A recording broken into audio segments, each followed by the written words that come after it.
Well, hello, free people of the Rocky Mountain region, and welcome to this Free State Colorado interview. Today, I'm joined by Jon Caldara, president of the Independence Institute, columnist and radio personality, and of course, the television host for the Great Devil's Advocate program that you can catch on PBS 12 every Friday night at 8:30 p.m. Well, Jon, I hope you are well, and thank you for joining me today.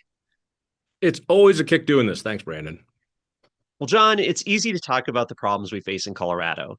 Whether it's reading an article you wrote, looking at the daily headlines on Complete Colorado, or just getting on social media, we are constantly reminded that our state is in a bad place.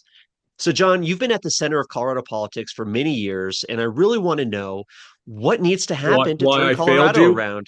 Yeah. So basically, it's all my fault. I've been around for decades, and the state has gone to the crapper. So it is all my fault. I apologize. I let you down, Colorado. Well, I can tell you're not a politician because you wouldn't you'd say the opposite is true, right? But Jon, what is it going to take to turn Colorado around? What's it going to take to move us closer to becoming a free state? It's not hard. It's not rocket surgery. It's just having a long-term perspective. It is about investing in fundamentals and stop investing in shiny things. Uh, the reason the left wins in Colorado is that they had a 15-year plan that was remarkably well funded. And it wasn't built around a party. It wasn't built around a candidate or a set of candidates. It was because they wanted certain policy goals, and they knew how to do it was to build out the systems to train politicians, to register voters, to develop a uh, voter harvesting mechanisms, community organizing, doing think tanks, doing things that would change narratives with reporting. It's just the blocking and tackling for freedom that our team doesn't want to do. We just want to throw Hail Mary passes. That's a great point for sure. I constantly think about how the left has a permanent political class, right? They're around all around all year round, not just during election season. They're working at all these organizations, all this big money flowing into these nonprofits that, yeah, they're recruiting candidates, they're writing policy papers, they're putting stuff out, they're showing up at the state legislature to push specific types of legislation, and at the same time just building lists and getting money so that they can have a huge impact come election time. But why, Jon? Why hasn't the right or the liberty community been able to replicate that? What's the issue? Well, because we have lives, we have jobs, we don't think about this as a long-term thing. We think our duty is to get out and vote for the best person or the least worst person at election time and maybe weigh in on a few ballot issues. We don't think of it the same way. If you drew it out as a chart of how much money, how much energy, how much person hours you put into it, you'd see that the left understands how to invest early. You and I, at the end of the game, at the end of the day, we want policy change. We don't want party change. We don't care who delivers the policy. We want the policy. We want taxes to be lower, property rights to be higher, educational choice. We want energy choice. We want these certain policies that we want. And then you work backwards. Well, in order to get those policies, you're supposed to elect people. Getting those people to actually do the policies, let's remember, there was many years when Republicans had control of all three branches here, and we didn't get all the things we wanted because they're still politicians.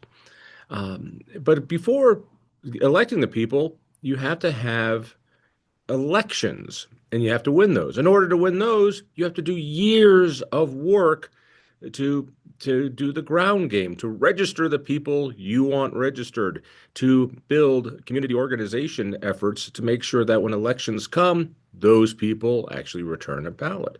And before that, you need to create a political climate. I call it the political culture, because as we all know, politics is the lagging indicator of culture. And we don't put much effort into changing culture. Yeah, we go to church, maybe you listen to the priest, but we don't own the three big pillars of culture. We don't own education. Our opponents do. We don't own the media. Our opponents do. And we don't own entertainment. Our opponents do. And so, if you're young, you've been indoctrinated into a very different way of thinking. And we have encountered that because it takes a lot of work, a lot of money, and a lot of years.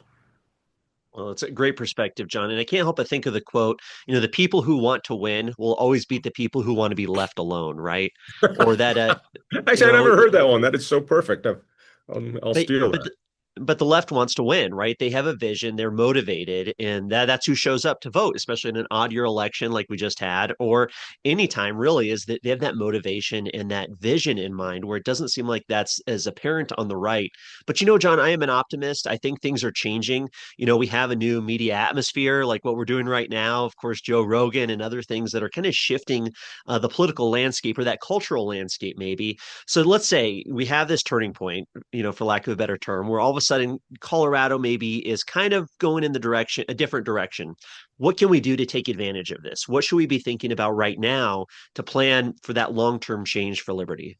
Was it Wayne Gretzky? Again, I'm not a hockey guy, who said, I don't go to where the puck is. I go to where the puck is going to be. And I've been doing this now for 3.5 decades. I got my time in. I've got a good sense of what's going to happen. In the next 4 to 8 years, we are going to have opportunities for policy change like we've never had in Colorado. And the question is, will we be where the puck is going to be when that happens? The left is very good at knowing when crises are going to happen because they create most of them. And they know how to exploit those crises. Well, crisis is coming to Colorado harder and faster than people think. Let me go through just a couple of these. First, of course, is energy. We are going to start having energy shortages that are going to destroy this state. Let's just do the quick numbers. Two-thirds of our electricity comes from fossil fuels, one-third from feel-good energy. Now, the governor wants to switch it so that all of our energy comes from feel-good energy in 15 years. It cannot happen. It will not happen because you need a certain base load that has to be dependable when the sun doesn't shine and the wind doesn't blow. And unless we start building nuclear power plants at a rapid pace, we're not going to be ready for this. At the same time, in 15 years, our energy demand is scheduled to triple, not double, triple. So two-thirds of our energy comes from fossil fuels, and we're going to need 3 times more energy. What's going to happen? Well, blackouts are going to happen. Brownouts are going to happen. It's going to be ugly. And businesses are going to think, I don't know if I really want to be in an energy-starved place. Look at what it takes to employ people in Colorado. We have a minimum wage in some cities that are just destroying employment. It's near $20 an hour in Denver, and Boulder's not that different, and other places around the state. That means small businesses cannot survive. Service-oriented businesses. First, it's going to be your neighborhood restaurant, but it's going to be hotels that can't find maid service. It's going to be other restaurants. It's going to be builders and contractors and the rest who can't do it. You've got the Family Leave Act, which is not going to be viable. Paying for people to not work always works. They don't work. You've got that happening. You also have these interesting political dynamics. There is so much attention right now on how Republicans are completely dysfunctional. And they are. But it doesn't matter because they're not in power. They're in a near super minority in Colorado. Who cares if they are dysfunctional? But what gets lost in that is that the left is starting to have a civil war. You have a civil war between old-fashioned Democrats who are liberal and super progressive Democratic socialists. And it's getting uglier and uglier. And just like Republican dysfunction broke open, this is going to break open. We, all these things happen. Colorado is still going to be unaffordable. because of the policies that have been put in. The regulations that Polis has put in takes years to really manifest. All of these things lead up to a fact that in a few years, uh, this outmigration that we're starting to see in Colorado could really move forward. Will we be ready for that?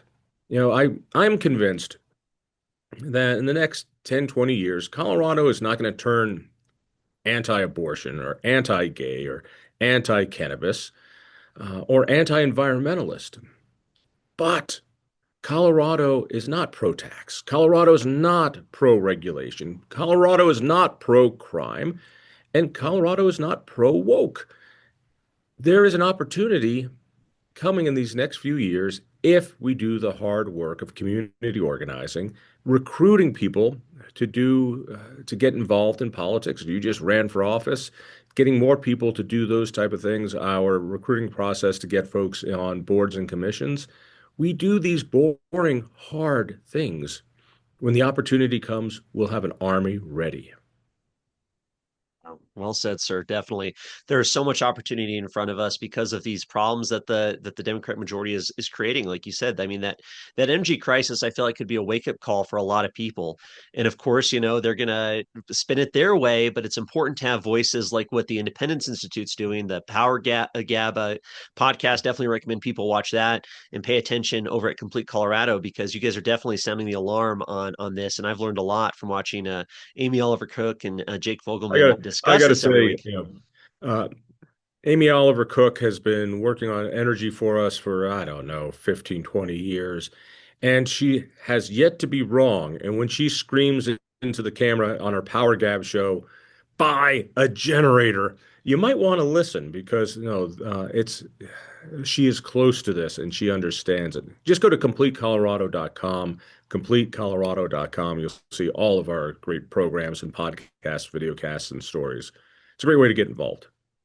Oh, definitely. No, and I really appreciate your perspective on things. And it's so interesting to see, too, so much of what Independence Institute is doing in relation to what you're saying. And you're definitely positioning your organization as kind of setting us up for some success in the future. But of course, there's so many other cards that have to be played right, so many other people that have to show up and get involved. Like you said, you can't discount the grassroots organizing, having competent candidates run for office. And of course, things can change on a dime in our highly politicized, crazy world that we're living in here. So I think you People got so forget many. that a few years in politics is it's forever. Things change quickly. We've got to stop outsourcing our defense of liberty. We've got to stop thinking that somebody else is going to come to the rescue. No one is coming to Colorado's rescue. It's going to be us. There's something that happens, I think, particularly with conservatives. I mean, libertarians, can't work together. That's because they're libertarians. Conservatives seem to have this um, um, personality addiction that they're going to find the guy or the gal and we're going to wrap around this gal or girl or guy, and when they get into office they'll fix it so I can take care of my family. I can go to work. I can be left alone. How many times do we have to be reminded that it is now up to us? And if I could ask people to stop watching Fox News and instead go join a board or a commission locally, that's what's going to change Colorado. Instead of talking about what Trump does or doesn't do, get involved in your own neighborhood or choose that issue that really upsets you locally and get involved. I think what you do and what Court Gaines does and what Natalie Metten does, these the size and the power of what you guys are doing is amazing. And if more people did that, success becomes inevitable. But it really has to be a realization that one, Colorado is not lost. And two, the only way to get it back is for me personally to get involved. And once that decision's made, you're on the course. Awesome. Well said, sir. Wow. Any final thoughts, any final words here? How can people support the Independence Institute? Because I truly believe you are doing that work to lay the groundwork for these victories, not just tomorrow, but 10, 20 years down the line. What a wonderful question. First, you can buy me lots of scotch. I drink a lot at work and I need a bigger fix. We need resources. The problem with an ideological organization like Independence that is building out this infrastructure is it's not always sexy. It's not it's not transactional. It's not that you give us money and then we go push the candidate or the issue that you like. We're not consultants. And there's a lot of that in Colorado, and too much of the money gets wasted making consultants wealthy and letting them buy new homes. What we need is a steady, slow investment. What you do for your retirement, what you do to build for the future is you keep putting some away. You tithe your money to something that works and let it grow. Independence grows. The people we grow, the efforts we grow, the communications get bigger and bigger. The key is when you put in a dollar into political change, what happens when the dollar is spent? Is there something that's still built? Is there something to grow on? You can, and I'm not saying don't give money to candidates. Let me be really clear. But you give money to a candidate or your favorite initiative on the ballot that year. It's all very good. But afterwards, candidates go back to their lives. The consultants buy another house, all the rest. What happens to that infrastructure? Have we found places for the people that has brought in? Have we expanded our network? Have we built something? You always want a return on your political investments. There is no better leveraged return than Independence Institute. And as we're hitting the year end, please, I invite you to invest in our work. It is the most leveraged investment you'll ever make. Awesome. Well, thank you so much, sir. I appreciate your time and keep us up to date if there's any other news or any other opportunities to make Colorado into a more of a free state. So really appreciate you. Thank you, sir. Yeah, at the very least, go to thinkfreedom.org, thinkfreedom.org, sign up for our newsletter, and stay in the know. Brandon, as always, thanks a lot. All right. Appreciate you. Take care.